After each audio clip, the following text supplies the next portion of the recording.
When the graham crackers come on home today, they're gonna say that my grandma's gay, but she's not. No, she's not. Yeah, she's not. Yeah, she's not. Poirier's a fucking sorry little bitch. Disagree. Well, I'm obviously a huge fan of and I love. Yeah, and I I'm hate not. the pussy. Yeah, Why didn't that fight ever kind of show up for you guys? because he had pussy surgery when we were supposed to fight. No, he had part of his knee scoped, didn't he? No, his hip. Pussy. Yeah, he's got a pussy. He Pull the pulled video out. when he was in the hospital and they fuck you, Nate. You on drugs? Pussy. Look at that. Pussy removal. Yeah. Fuck you, Nate. He's on anesthesia. His pussy was removed. His penis was removed. Yeah. His penis was removed. That's hilarious.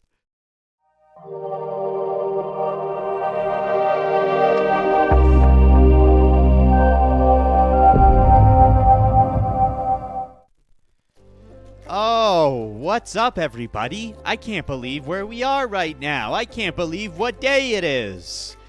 It's Wednesday. Welcome to the DynamiteGizmo podcast, everybody. Episode 294. Oh my God, 94. 294, 2, 9, and 4. They're all my favorite numbers. We're just 6 episodes away from here's today's card. It's tradition around here to show you the card, but it's not tradition to show you what's on the card, but you'll find out anyway because we'll talk about it. And I know what you're asking yourself, where's the card? Well, I'm loading it right now as we speak. I forgot to preload it. So let me get it up on the screen.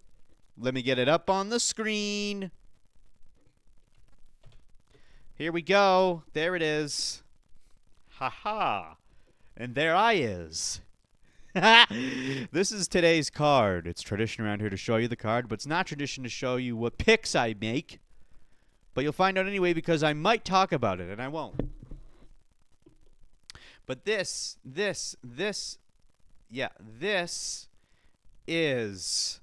the fight prediction sheet that I create every single event, whether it's a fight night or a numbered event. Download this sheet, links in the description. Download it, print it off. One of these days I'll make a digital version. But for now, you got to print, you got to do what it takes to make yourself bake a cake and run to the lake. Stop singing. I've had enough of that. There's a lot to get into today. Lots of stuff. It's a weird day. Lots of stuff going on. Lots of crazy carnuchial things that you wouldn't expect to happen. Like, for instance, Power Slap. You know I don't care about Power Slap. Nobody cares about Power Slap. Oliver doesn't care about Power Slap. Dana White doesn't even care about Power Slap. He just pretends he does because he bought it and he has to sell it. But there's some interesting things happening. For instance, April 7th, Nina Drama versus Ellie Dempster. They're going to slap each other. Can you believe it? Power Slap 19. 2 females ready to slap. A female you'd never expect to slap. Nina versus Ellie. The Slappinators. What else we got?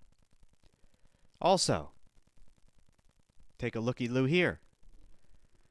Stephen Wonderboy Thompson! Stephen Wonderboy Thompson! Let me zoom in here.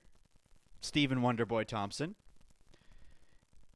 Guys, I'm sorry, I just popped for anabolic steroids. That's great. Wonderboy, steroids. How great. Never thought I'd see the day. Next up, what do we have? It just keeps going, folks. Arman Saruks. Is Justin Gaethje injured? Arman Sarukian just posted the White House main event poster with with himself and Ilya. I guess it's my lucky day. Get well soon, Justin. So it looks like Ilya is going to fight Arman Sarukian. How exciting. I can't believe it. And then the most important news of it all. The most exciting thing we could ever possibly come about. The most biggest, grandest news that could have ever been announced. Confirmed by not just one person, but 2 people. And we will watch both videos right now, back to back. The first one. We've got Sugar Sean O'Malley. phone with Hunter, Dana. Sugar versus Eamon at the White House is for the interim title. It will be 5 rounds. They said Peter Yan is going to be out till early next year with his back surgery. Right after his back surgery, he's getting hair implants, so he's going to be out for an extra few months. Sugar, Eamon, interim title at the White House. Have a good day. Sugar, Eamon at the White House, interim. Now you might be saying, that can't be true. But here's Eamon himself backing it up. Hey guys, I got some great news. I got a call from Hunter Campbell this morning, and my fight against Sean O'Malley will be for the interim championship of the UFC. It's great news. I'm happy. I'm honored to be fighting for the interim belt. I feel bad for Peter Yan. You know, his back surgery didn't go well, so he's out for the rest of the year. Une bonne nouvelle, les gars. On se bat pour le titre de bantamweight à l'UFC contre Sean O'Malley le 14 juin à la Maison Blanche. Ça va être un combat de 5 rounds. Le chirurgie. What is he saying? I don't speak this language. It's obviously French because he's French-Canadian. So it looks like the boys are fighting for the interim title at the White House. How wonderful. How exciting. Can't you tell? I'm excited. Look at the excited look on my face. I'm excited, dude. I can't wait.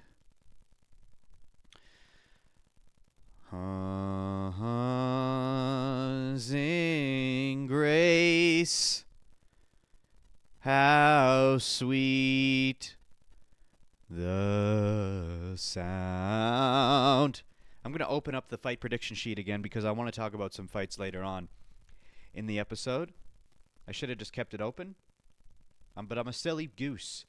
I'm a silly goose boy who doesn't do things properly, who doesn't prepare. We're 294 episodes in, and I don't prepare. Okay? A little bit of old news here, but guess what? We record every Wednesday, so you get a little bit of old news sometimes. I want to talk about the UFC Seattle card that just happened this past weekend. I normally don't like to cover the events that had just passed because by the time that I get to them, it's old news. Like I just said, this is the first segment of the day, UFC Seattle. And let me tell you something. By far, the best card of the year so far, maybe one of the best cards we've seen in a while. I guarantee you, it's up to me, and I'm telling you right now, this is already a lock for runner-up at worst. And I guarantee multiple fights from this card are going to win awards. Or at least be right there in the conversation and the card itself. This is one of those cards that just come out of nowhere. And it's the perfect example of why you have to watch every single fight night, no matter how weak it looks on paper. Because every time I look at a card like Evloev versus Murphy and say, yeah, this is going to be an absolute banger, it flops. Every single time. And then here we are. Me saying I wasn't even that excited for the Izzy fight. And the card not only delivers, it blows way past beyond my expectations could have ever imagined. I live streamed the whole thing, did my standing solo watch party, and I'm glad I did. I missed the first fight of the night, Theanara versus Brazil, but that's okay. But from there on, it was nonstop. Okay, the second fight of the night ends in a draw, but still a great fight. I'm already thinking, okay, we might have something here. Then Navajo versus Lopez. This was the first fight I was really looking forward to. I wanted Navajo to win, but more than that, I wanted him to get his first UFC finish. And sure enough, he does exactly that.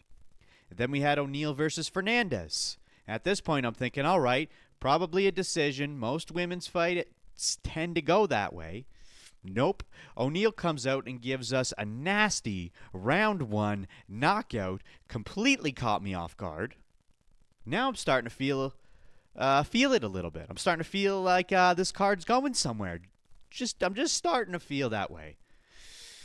But I don't want to get my hopes up too high quite yet. Okay, then we have Tybura versus Fortune.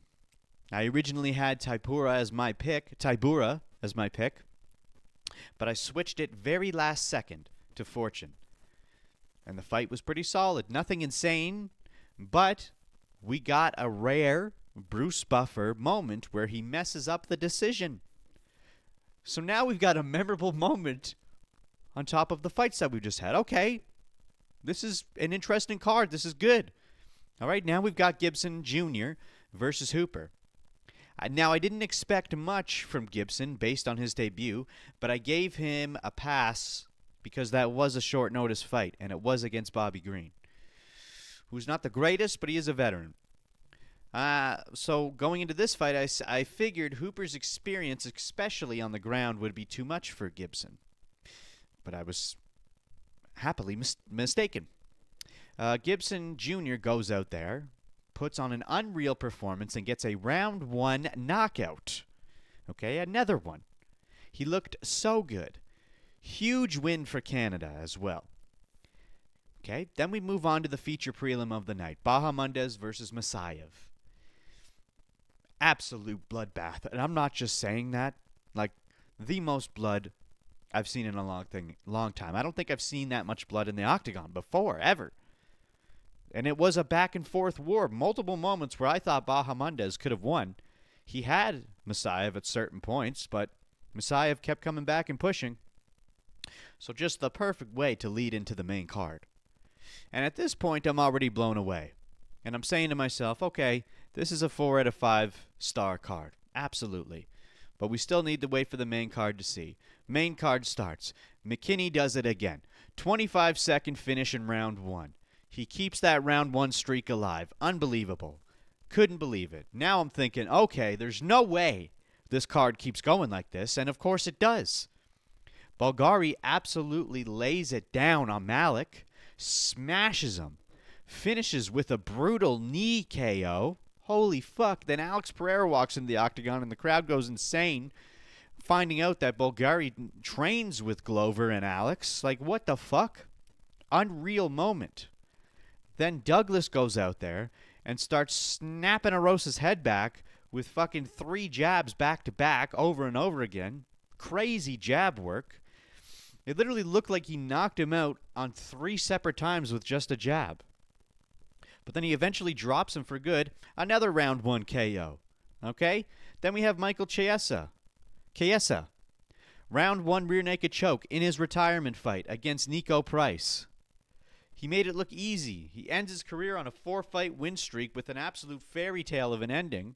It was amazing. In his home city. Okay? And Nico retired that same night too.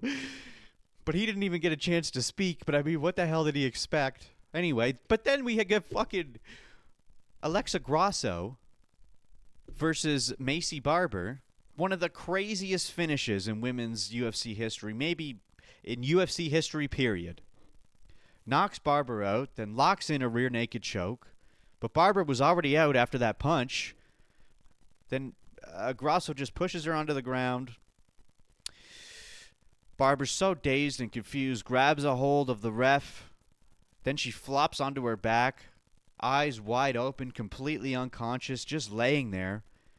It felt like it went on forever. It felt like a full minute she was laying there with her eyes open. It literally looked like she was dead. I couldn't believe what I was watching. And then the main event. Okay? And I'd have to say this is probably the least exciting fight of the night. Izzy did look good early, but he lost in round 2 to Joe Pyfer. And that's the only fight on the entire card that didn't completely deliver. Everything else, just back to back to back insanity from start to finish. And on top of all of that, we also had Mighty Mouse getting inducted into the Hall of Fame. Just everything that night was fucking amazing. It's going to be really tough to beat a card like this. Really tough. And I love fight nights like this. We get them every year, and it's always the cards you least expect. This is why I watch them all. Because if I missed this one, I would have been absolutely horrified. Last year, the closest thing to this was Delidze versus Hernandez. I think there was another card early in the year that I actually missed, and I can't remember what it was. But that's besides the point. And the Delidze versus Hernandez Fight Night didn't even happen till later in the year. Now we're getting one this early, right in March. It almost makes me not want to hype up cards anymore, to be completely honest, because every time I do, they flop. And every time I don't, we get something like this. Okay? And one other thing I noticed, like, I got boogers in my nose. I'm so sorry. When Alexa Grasso came out, her walk to the octagon, when she got into the octagon right before the fight started, she had this intense look on her face. It was a focused intensity. I felt it. I felt the energy through the TV, and I even said it. I was like, wow, Alexa looks... There's something going on with her. It's like this incredible focused energy. You could tell. And it's crazy when you can see that in a person. And I absolutely saw that. And based off of what she did that night, it was like, holy shit. She was locked in. Like, if you could define the definition of locked in, that was Alexa that night.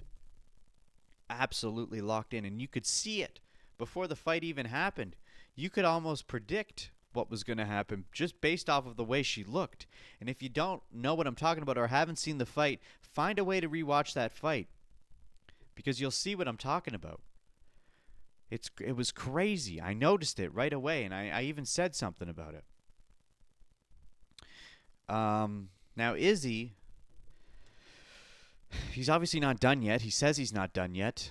But I gotta say, in his last 3 fights that he's had, this one, the DDP one, and the Imavov fight,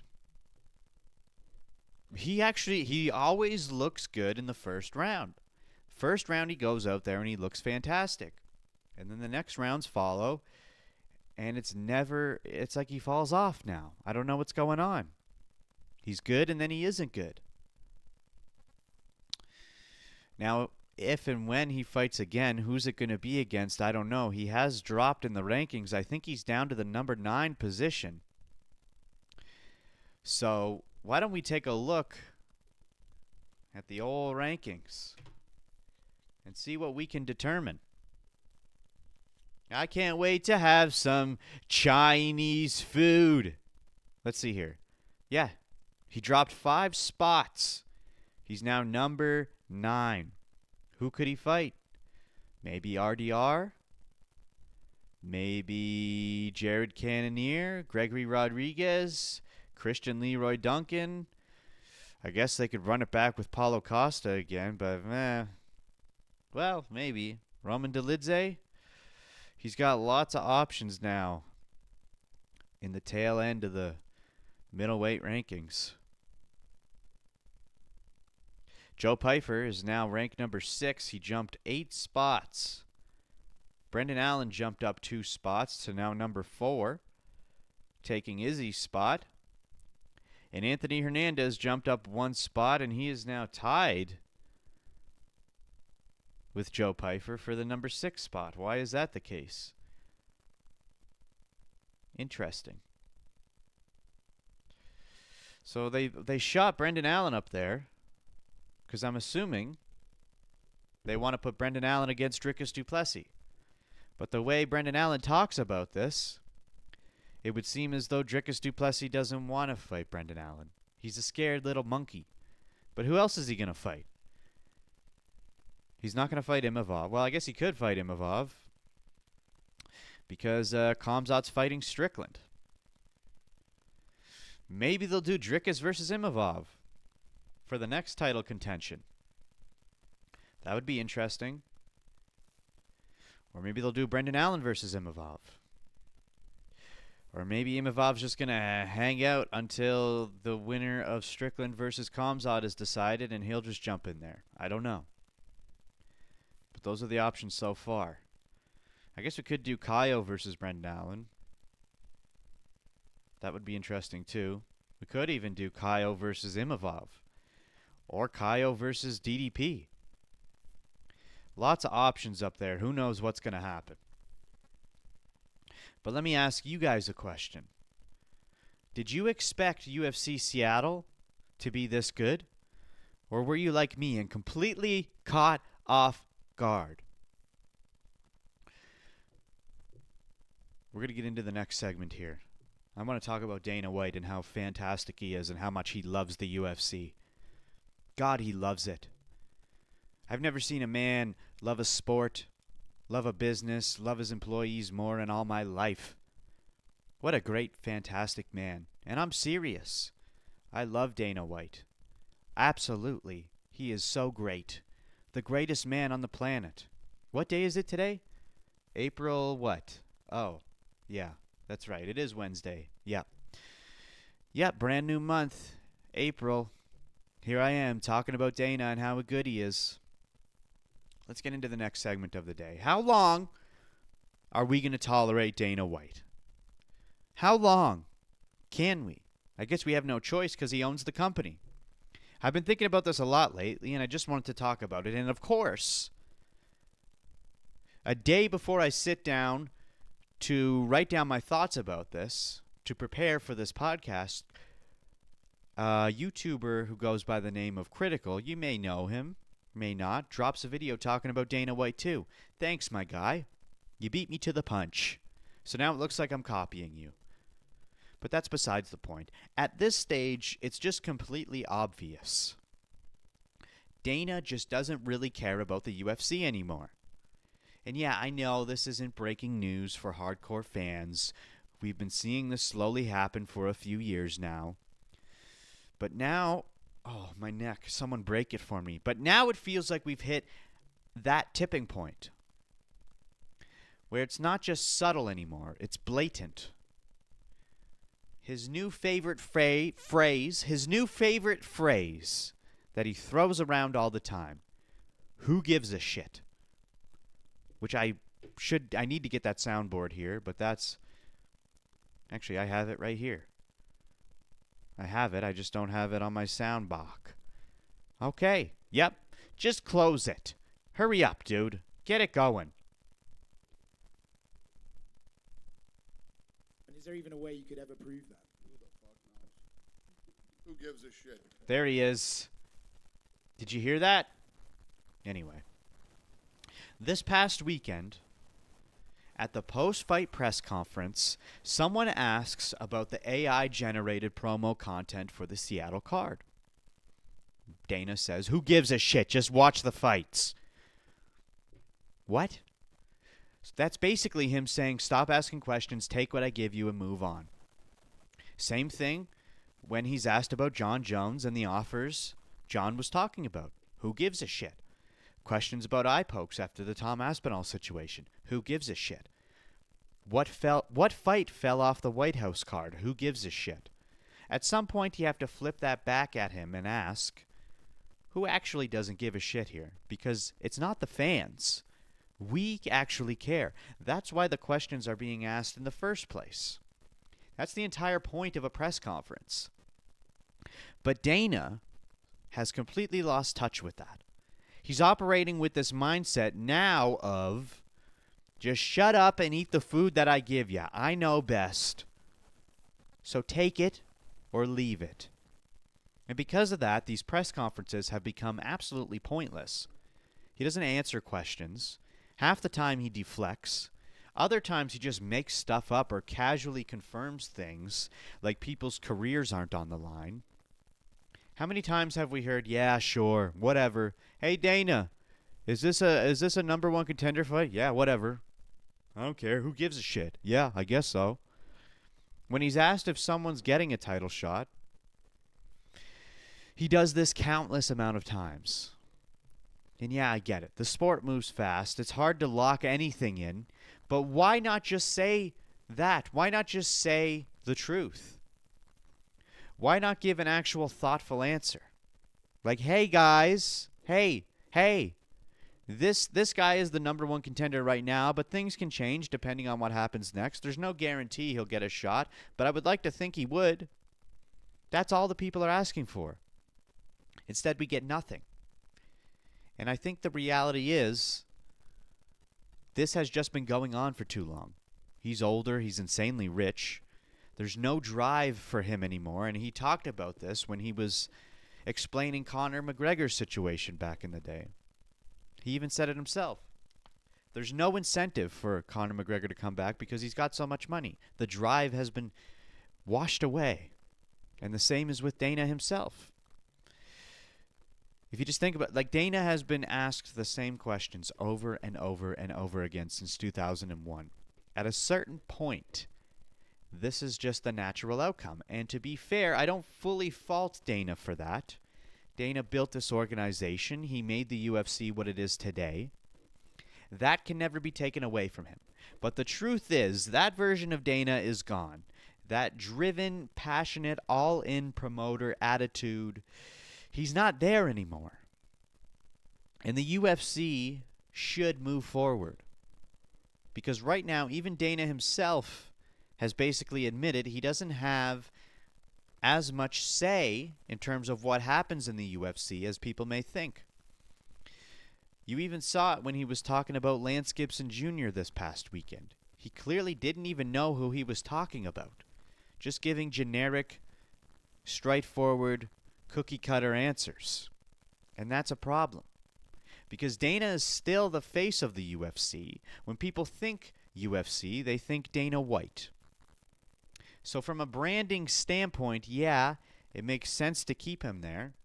But from a fan perspective, there needs to be a transition. Whether it's Hunter Campbell or whoever. You need someone who actually wants to be there. Someone who can answer questions. Someone who brings life and story and narrative and excitement back to the sport. Look at Eddie Hearn in boxing. That energy, that passion. That's what Dana White used to be. He was the best combat sports promoter on the planet, and there wasn't even a debate about that. But now, go watch any post-fight presser from the last 2 to 3 years. He deflects, he gets annoyed. Tells the media to shut up. Answers cryptically or not at all. Now, fighter pay, that's a whole separate conversation, and honestly, I don't even think that's something to hammer Dana on. The UFC is a business. They can operate how they want. If fighters want more money, they need to leverage. If the UFC doesn't pay, eventually talent leaves, and the UFC has to adjust. That's just how markets work. And right now, they don't have real competition. So that's not even the main issue here. The issue is Dana himself. His involvement, his energy, his willingness to actually engage with the sport. Because every time he speaks right now, it feels like he's pushing fans further away. And yeah, a few weeks ago we saw him sit down in a more professional setting, breaking down upcoming fights, and that was way better, and that gave me some hope. At least it wasn't an Instagram live video on his phone. But even then, there was still no passion. It felt like he was just reading off information that was handed to him. And I think that's the reality we have to accept now. There's nothing left that's going to bring back the old Dana. The hunger, it's gone. Completely. And I don't think we will ever see it again unless for some reason we find a way to take everything away from Dana and make him start from scratch. And maybe MVP can do that. I don't know. So let me ask you this question. Is Dana White actually hurting the UFC at this point? Or does it not matter at all? And we should just shut up and watch the fucking fights. As Dana always likes to so pleasantly put. Now let's just go over the fights for this weekend. I want to talk about them and see what you think and see and explain who I think is worth watching and yabba dabba doo. First fight of the night, meh. Second fight of the night, Bakoyev versus Gore. I'm excited to see what Bakoyev can do. I think he can absolutely beat Gore. Bakoyev needs that comeback after that loss to Bulgari. Okay? Now we've seen Mrs. Pereira here. I think her name is Alice. That's right. She debuted a little while ago. Everyone was all on board with her. No, she's not related to Alex Pereira. At least I don't think she is. Okay? Both these women debuted recently, and they're both fantastic. I'm very interested to see what happens here. I'm not seeing this card this weekend because I'm going to be gone. Okay, so that's that. So I'm interested to see what happens here. I'm kind of thinking Pereira wins, but this Cowan girl looking pretty good. No idea who these guys are. This guy's name is Flowers. So that's interesting. Not too familiar with these guys. Not too familiar with these guys. You know, we've seen these heavyweights before. I don't know what's going to happen here. This is one that I'm looking forward to. McMillan versus Zaccini. Zaccini. He is an Italian boy, and his last name sounds like a noodle. But McMillan trains with none other than Sugar Sean O'Malley. Okay, and he had a great Contender Series win, which got him a contract. He's 9-0, and the guy can punch. So we'll see. Now look who's back. The Professor Finesser himself, Ethan Ewing. Okay? Back in November, we didn't even know who this guy was. We had no idea because he came in on 48 hours' notice to fight none other than the rising prospect known as Malcolm Wellmaker. And Malcolm Wellmaker was supposed to fight someone else at that time. I don't even remember who it was. But Mr. Ethan Ewing stepped in. 48 hours left. And we all said, there's no way Ethan Ewing's going to win. The odds are so much in Malcolm's favor. This guy's won 3 round 1 right hook back-to-back knockouts in the UFC. And in Contender Series, he's gonna cream Ewing. And what did Ewing do? He came in here. Madison Square Garden. Destroyed Wellmaker. Laid down the law for 3 straight rounds. Gave us an incredible war of a fight. And everything changed. Perspectives changed. I think I even gave him a Gizzy award this year. I don't even remember. I gave so many away. And here he is back for the first time since then. Going up against Estevam. So I found a newfound respect for this man. And of course I'm going to vote for him. Next up. Now this motherfucker. Look at the betting odds on this. Who even is this guy? Okay? I'm interested in this simply because of the betting odds. We got Baby Shark versus Jandaroba. I don't even know what's going to happen here. I think Jandaroba's going to cream. Okay, and then we've got, of course, Moicano versus Duncan. These boys train together. The entire fight camp, they train together at AT&T. AT&T is a phone company. Oliver. No licking. You know, I'm going to go for Duncan. But Duncan has admitted that Moicano has creamed him a few times in training. Not for this, but in the past. So, I don't know. I don't fucking know, guys.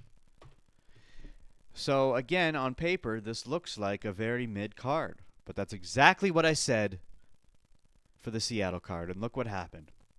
Literally the best card of the year so far. So, we'll see. I'm not excited that I don't get to watch this. I have to go to Edmonton, so maybe on my drive there I'll be able to sneak some fights in. But we'll see. Anyway.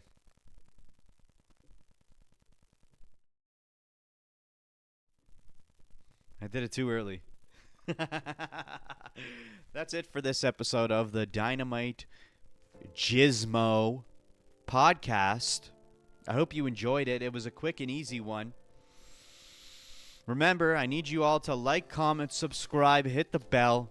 I keep forgetting to turn this on, but I remembered this time. Anyway, subscribe. It's the most important thing. Do it now. Bye!